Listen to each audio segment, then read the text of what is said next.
1 Minute English. In this 1 minute lesson, we are going to have a look at the differences between using many and much.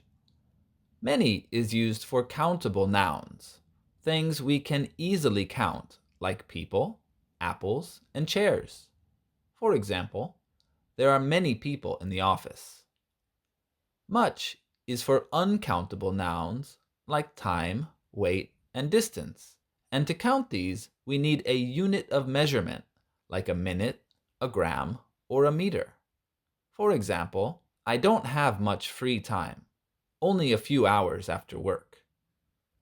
For uncountable nouns, like water, coffee, sugar, and rice, we can count using a container, like a bottle, a cup, a bag, or a bowl. For example, how much coffee do you drink? I usually have 3 cups of coffee a day. Give it a go. Try making a question with many and much. Answer it with a sentence and leave it in the comments below.